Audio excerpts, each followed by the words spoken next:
하나님 말씀 열왕기하 10장 18절부터 36절까지 말씀 보시겠습니다. 열왕기하 10장 18절부터 36절까지 구약성경 580, 580쪽쯤에 있습니다. 열왕기하 10장 18절로 36절 말씀 한 절씩 우리 교독해서 읽겠습니다. 예후가 뭇 백성을 모으고 그들에게 이르되 아합은 바알을 조금 섬겼으나 예후는 많이 섬기리라.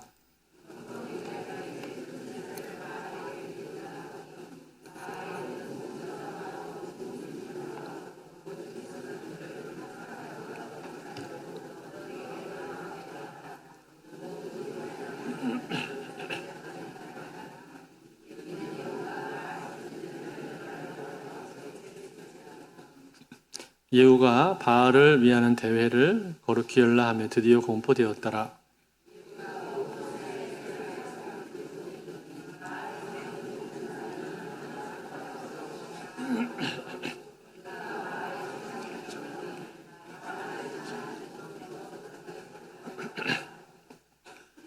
예후가 예복 맡은 자에게 이르되 예복을 내다가 바알을 섬기는 모든 자에게 주라 하며 그들에게로 예복을 가져온지라.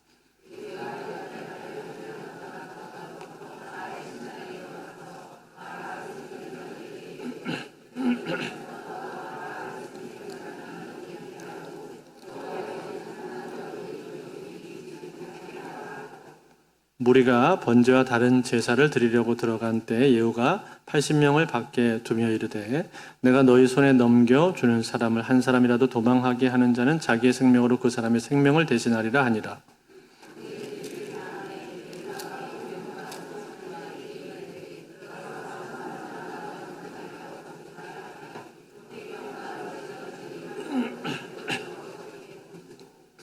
바알의 신당이 있는 성으로 가서 바알의 신당에서 목상들을 가져다가 불사르고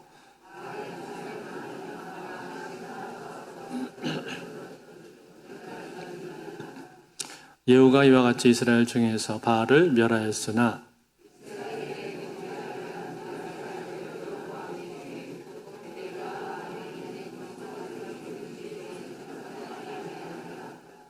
여호와께서 예후에게 이르시되 내가 나보기에 정직한 일을 행하되 잘 행하여 내 마음에 있는 대로 아합 집에 다 행하였은즉 내 자손이 이스라엘 왕위를 이어 4대를 지내리라 하시니라.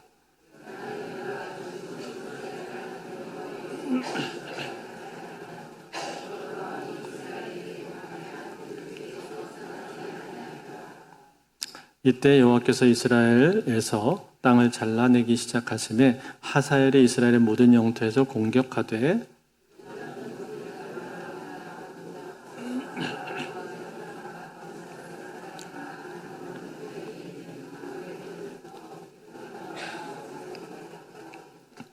예후의 남은 사적과 행한 모든 일과 업적은 이스라엘 왕 역대지략에 기록되지 아니하였느냐.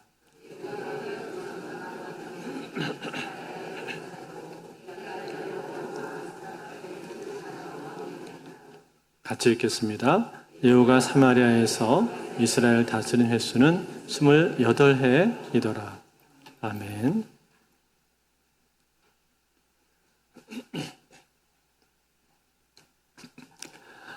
예후의 개혁에 대해서 우리가 보고 있었는데 시간이 몇 주가 그냥 흘러가 버렸습니다. 너무 한참 전에 하던 설교라 여러분도 지금 많이 까먹으셨죠? 저도 오늘 설교를 하려고 보니까 어디까지 내가 설교를 했더라 그러면서 지난 몇 주 동안 설교한 그 원고를 오늘 다시 쭉 읽어봐야만 파악이 되었습니다. 자, 우리가 그동안 어떤 것을 살펴보고 있었냐면 예후의 혁명과 개혁에 대해서 계속 보고 있었습니다. 여러분, 예후는 어떤 사람입니까? 본래 이스라엘의 군대 장관이었었는데 엘리사가 보낸 한 젊은 선지자에 의해서 예언과 더불어서 기름 부음을 받게 되었죠. 동시에 아합의 집을 척결하라라는 이러한 아주 엄중하고 막중한 사명을 받게 되었는데, 그래서 북이스라엘의 요람 왕, 아합과 이세벨의 아들이었던 요람 왕을 죽였고, 남유다의 아하시아 왕도 동시에 함께 처리를 했습니다. 뿐만 아니라 이 아합의 아내였었던 그 악명 높은 여자 누굽니까? 이세벨이죠. 이세벨도 역시 예후가 죽였고, 그의 아들들과 더불어 아하시아 왕의 조카들도 한꺼번에 다 처리를 했습니다. 이러한 일들은 전부 다 예후가 어떤 인간적인 감정이나 혹은 임의적인 생각으로 이런 일들을 한 것이 아니라 오직 하나님의 말씀에 따라서, 그리고 하나님의 예언하신 내용을 듣고 거기에 순종하는 마음으로 이렇게 행한 것입니다. 자, 그리고 나서 이제 예후가 개혁을 하면서 손을 잡게 된 한 명의 사람이 있었다, 그렇게 지난 시간에 말했는데, 그 사람이 누굴까요? 레갑의 아들 여호나답이었죠. 이 레갑 족속은 어떤 사람이냐면, 과거에 구약시대부터 포도주와 독주를 마시지를 않고, 또 자기를 위해서 집도 짓지 않고 파종도 하지 않으면서 오직 하나님 말씀 중심으로만 삶을 살아갔던 구별된 사람이었습니다. 마치 나시린처럼 그렇게 구별되어서 살아갔던 족속이 레갑 족속이었는데, 그 레갑의 아들인 여호나답과 이 예후가 손을 잡았다 라는 이야기는 이제 이 개혁을 하면서 종교적인 부분에서도 내가 열심을 내야 되겠다라는 그런 생각을 했던 것이죠. 자, 그리고 나서 이제 오늘 본문에 들어오게 되는 건데, 오늘 본문에 나오는 내용은 무엇입니까? 오늘 본문에는 이제 예후가 바알을 숭배하는 사람들을 한꺼번에 불러서 처리를 하는 장면이 나오고 있습니다. 오늘 18절에 보니까 이렇게 본문이 되어 있어요. 예후가 뭇 백성을 모으고 그들에게 이르되, 아합은 바알을 조금 섬겼으나 예후는 많이 섬기리라. 예후는 바알을 많이 섬기리라, 이렇게 말을 했습니다. 여러분, 이 말이 사실일까요? 아닐까요? 이 말은 사실이 아니죠. 사실이 아닌데, 그런데 지금 예후가 바알 숭배하는 바알 숭배자들을 죽이기 위해서 일부러 이러한 계책을 꾸미고 있는 것입니다. 그러면서 말을 하기를 이렇게 말을 해요. 19절에 보시면, 그러므로 내가 이제 큰 제사를 바알에게 드리고자 하노니, 바알의 모든 선지자와 모든 섬기는 자와 모든 제사장들을 한 사람도 빠뜨리지 말고 불러 내게로 나오게 하라. 모든 오지 아니하는 자는 살려두지 아니하리라 하니, 이는 예후가 바알 섬기는 자를 멸하려 하여 계책을 씁니다. 자, 뭐라고 했어요? 계책을 썼다, 그렇게 말을 했죠. 무슨 계책입니까? 바알 선지자들과 제사장들, 그리고 이 바알 섬기는 사람들을 다 불러가지고 큰 제사를 드려주겠다라고 그렇게 말을 하면서, 그래서 사람들이 많이 모이면 어떻게 하려고 하는 거예요? 그 사람들을 다 한 번에 다 처리를 해버리기 위해서 이러한 계책을 사용을 하고 있는 겁니다. 그래서 이 아합의 이 예후의 말을 듣고 사람들이 많이 몰려왔습니다. 21절에 보시면은 21절을 한번 같이 볼까요? 같이 읽겠습니다. 시작. 예후가 온 이스라엘이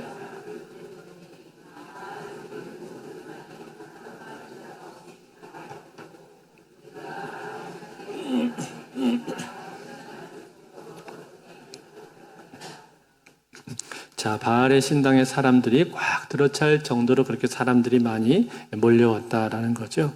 여러분, 이렇게 사람들이 많이 몰리게 된 이유가 무엇일까요?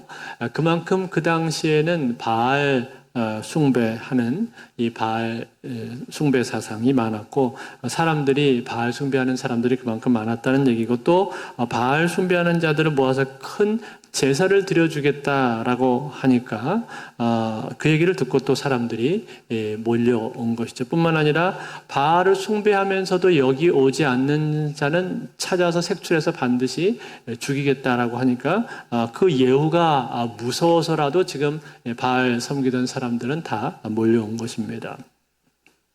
자, 이런 가운데 이제 예후가 어떻게 하죠? 부하들을 명해서 바알 숭배하는 사람들에게 다 예복을 입히라 그렇게 얘기합니다. 예복을 입히는 이유가 뭡니까?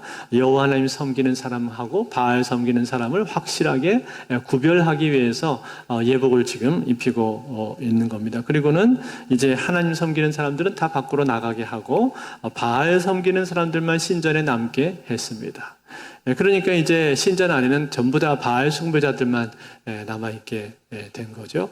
자, 그랬을 때 이제 예후가 어떻게 합니까? 호위병들에게 명령을 합니다. 80명을 밖에다가 세워놓고는 그 80명의 호위병들한테 이렇게 말을 하는 장면이 나오죠. 24절에 보시면은 우리가 번제와 다른 제사를 드리려고 들어간 때 예후가 80명을 밖에 두며 이르되 내가 너희 손에 넘겨주는 사람을 한 사람이라도 도망하게 하는 자는 자기의 생명으로 그 사람의 생명을 대신하리라 하니라. 무슨 말이에요?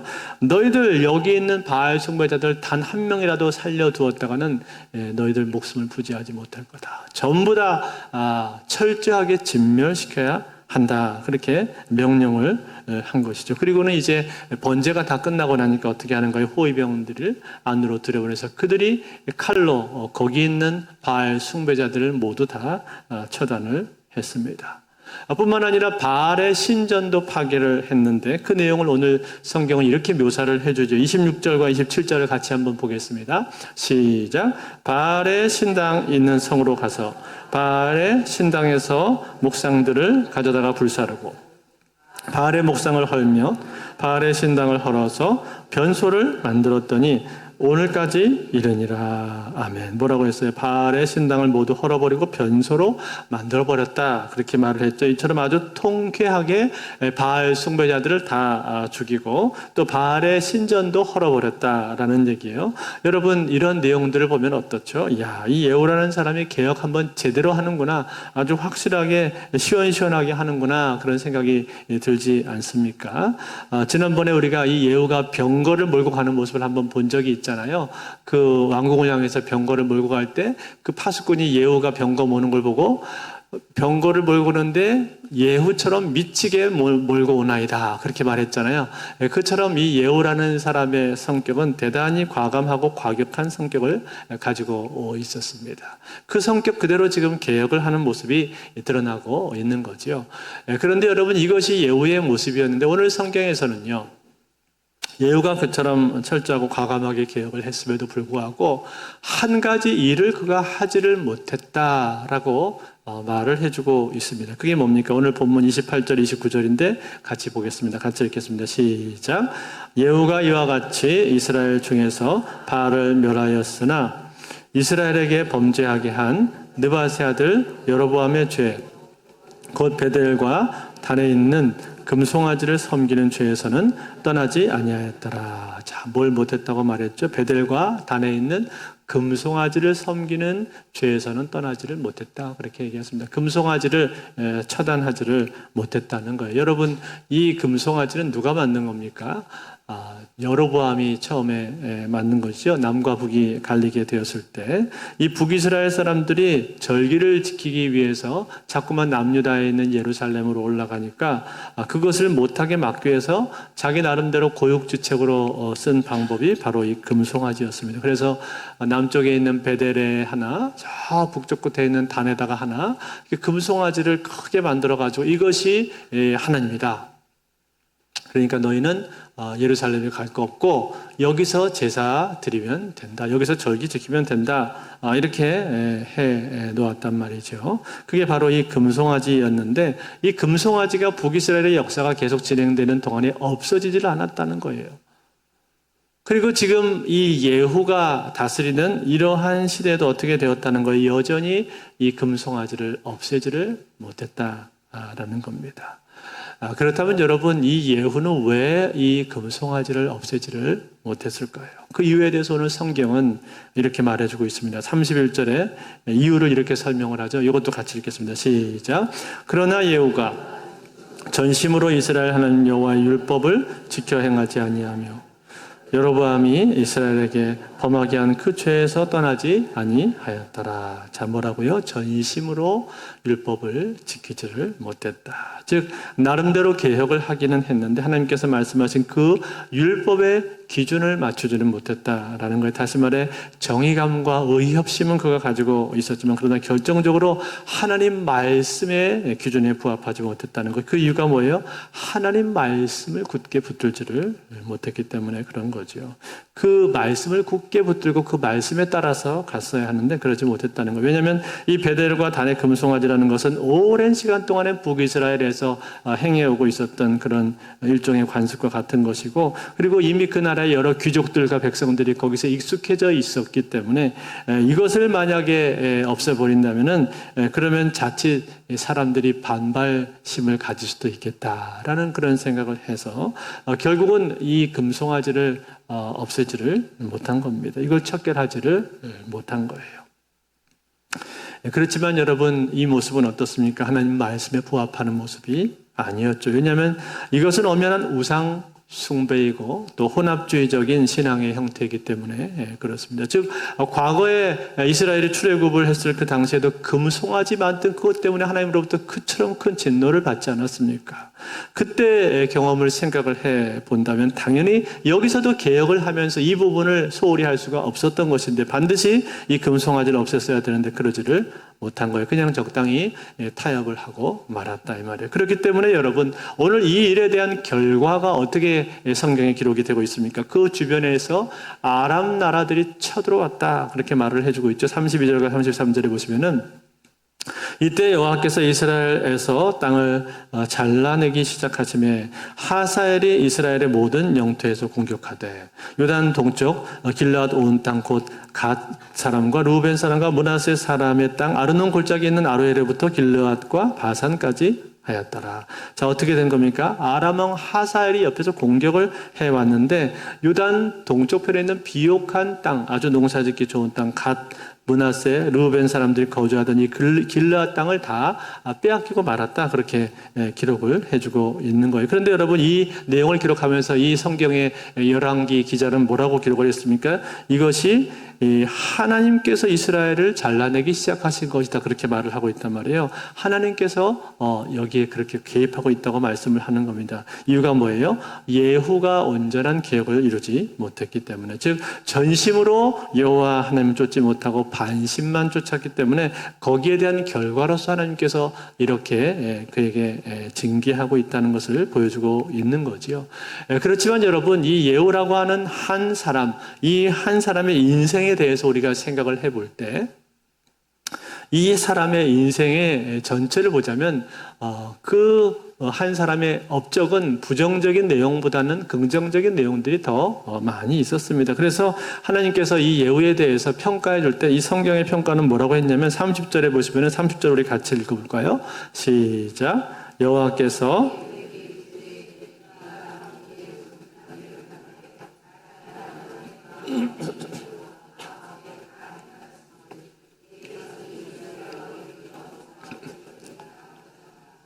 자, 어떻게 된다고 했습니까? 왕조가 4대에 걸쳐서 이어지게 될 거다. 그렇게 말씀했죠. 그 이유가 뭐예요? 내가 아합 집안의 악을 멸했기 때문에, 아합 집안의 악을 멸하는 그 큰 일을 해냈기 때문에, 그래서 거기에 대한 상급으로서 하나님께서 예후 왕조를 4대에 걸쳐서 이어지게 해주겠다. 그렇게 말씀을 하십니다. 실제로 이 예후 왕조는요, 100년 동안 이스라엘을 다스렸습니다. 아합 왕조가 45년 동안 다스린 거에 비하면은 예후 왕조는 4대에 걸쳐서 무려 100년 동안 이스라엘을 다스리는 영광을 누렸습니다. 그만큼 복을 받게 된 거죠.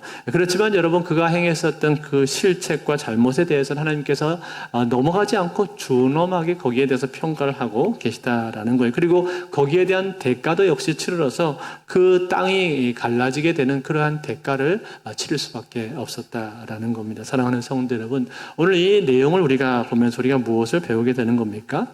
하나님의 일에 우리가 쓰임을 받게 될 때는 그때 우리는 처음부터 마지막까지 온전하게 순종할 수 있어야 한다라는 거죠. 즉 하나님 말씀의 기준, 하나님께서 뭐라고 말씀을 하시는가, 그 말씀을 듣고 우리는 그 말씀 그대로 따르기 위해서 온전한 순종을 해야 한다는 겁니다.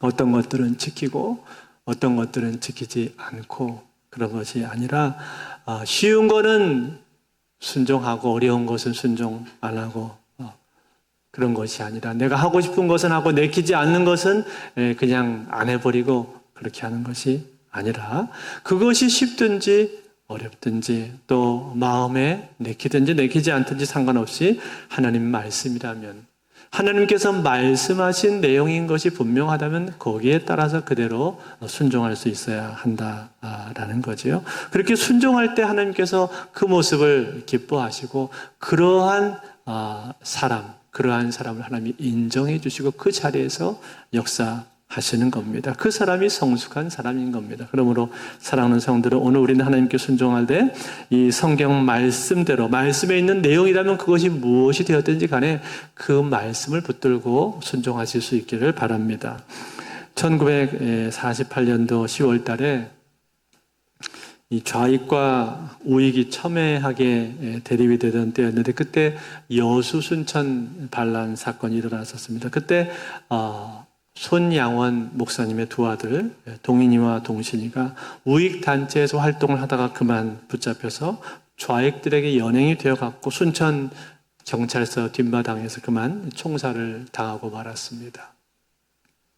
이 사건이 있고 나서 그의 아버지 손양원 목사님은 큰 충격을 받았었지만 다시 마음을 추스리고 하나님 앞에 10가지 감사를 올려드렸고 그리고 자신의 두 아들을 죽인 그 원수를 용서하고 그를 양자로 삼았습니다.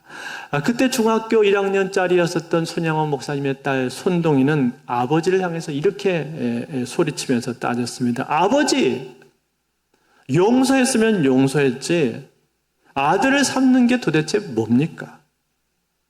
아버지의 아들로 삼으면 나에게는 오빠가 되는 것인데 아니 지금 그 원수를 나보고 지금 오빠라고 부르라는 소리입니까? 그것은 말도 안 되는 얘기입니다. 아버지는 예수를 믿어도 너무나 유별나게 믿습니다. 그러면서 자신이 가지고 있는 불만을 토로를 했습니다. 그때 손양원 목사님은 이렇게 딸에게 말을 했다고 합니다. 동희야, 성경 말씀을 자세히 읽어보아라. 분명 원수를 사랑하라고 말하지 않았냐. 용서만으로는 안 된다. 그 학생을 살려주는 것만으로는 부족하다는 뜻이야. 원수를 사랑하라고 말했는데 원수를 사랑하기 위해서는 아들로 삼아야 되지 않겠니? 아브라함은 100세 때 얻은 아들 이삭을 제단에서 칼로 찌르라는 명령을 받지 않았더냐? 그 시험이 이 시험보다 덜 힘들다고 생각을 하느냐? 넌 어떻게 생각을 하니? 이렇게 말을 하면서 그 딸을 달랬다고 합니다. 이처럼 손양원 목사님은 자신의 두 아들을 죽인 그 원수를 양아들로 삼게 되었고 극진히 그를 사랑할 뿐 아니라 그를 고려 보통 성경학교에 입학을 시켜서 결국은 전도사가 될 수 있도록 그 아들을 길러 주었습니다. 사랑하는 성도 여러분, 이 손양원 목사님이 이렇게 할 수 있었던 이유가 무엇입니까? 그것은 하나님의 말씀 때문이지요. 그 말씀에 순종하기 위해서 이렇게 한 것입니다. 하나님이 말씀하셨다면 따라야 되지 않겠느냐. 어떤 것은 순종하고 어떤 것은 순종하지 않는 것, 그것은 제대로 된 순종이 아니라고 목사님은 생각을 한 것입니다. 하나님께서 말씀하신 것이라면 그 말씀이 어렵든지 쉽든지 내 머리로 이해가 되든지 이해가 안 되든지 상관없이 하나님이 말씀하신 것이라면 말씀하신 것이기 때문에 순종해야 되는 거다. 이러한 믿음을 갖고 계셨기 때문에 이 목사님은 그 어려운 계명을 순종한 겁니다. 그래서 오고 오는 많은 세대들에게 사랑의 원자탄이라는 그 별명으로 예수 믿는 하나님의 사람들이 어떻게 사랑해야 하는가 하는 것을 우리에게 보여주고 있는 것 아닙니까? 사랑하는 성도 여러분, 그렇습니다. 하나님 말씀이 우리에게 있는 것은요, 그것은 그냥 구경하라고 주신 것 아닙니다. 머릿속에 그냥 채우기만 하라고 주신 것 아닙니다. 하나님 말씀을 우리에게 주신 것은 순종하라고 주신 것입니다. 순종할 때 그 말씀은 말씀다워지는 것이고 순종할 때 그 말씀이 완성이 되는 겁니다. 그러므로 사랑하는 성도 여러분, 하나님이 말씀하셨다면 그 말씀에 순종하십시오. 단 한 구절이라도 하나님이 말씀하신 것이 분명하다면 그 한 구절에 순종하실 수 있기를 바랍니다. 내 이웃을 내 몸처럼 사랑하라 말씀하셨으면 거기에 순종하시고, 사랑은 오래 참고 사랑은 온유하며 사랑은 시기하지 아니하며 성내지 아니하며 말씀하셨으면 그 말씀에 순종하시고, 또 할 수 있거든 너희는 모든 사람들과 화목하라 말씀하셨으면 거기에 순종하시고, 그리고 서로를 용납하고 서로 받으라, 서로를 불쌍히 여기라 말씀하셨다면 그 말씀에 순종하시고, 아니 아주 사소한 거짓말이라도 하지 말라고 말씀하셨다면 거기에 따를 수 있는 그러한 우리의 마음, 항상 기뻐하라, 쉬지 말고 기도하라, 범사에 감사하라 하셨다면 거기에 대해서도 우리가 순종할 수 있는 그러한 믿음, 그러한 하나님 말씀에 대한 태도, 그것이 우리에게 있을 때 우리의 신앙은 온전해지는 줄로 믿습니다. 그럴 때 하나님께서 우리를 인정해 주시고, 그럴 때 그 자리가 하나님 앞에 영광을 돌리는 자리가 될 줄로 믿습니다. 이 은혜가 오늘도 저 여러분의 삶에 함께 하실 수 있기를 주의 이름으로 축원드립니다.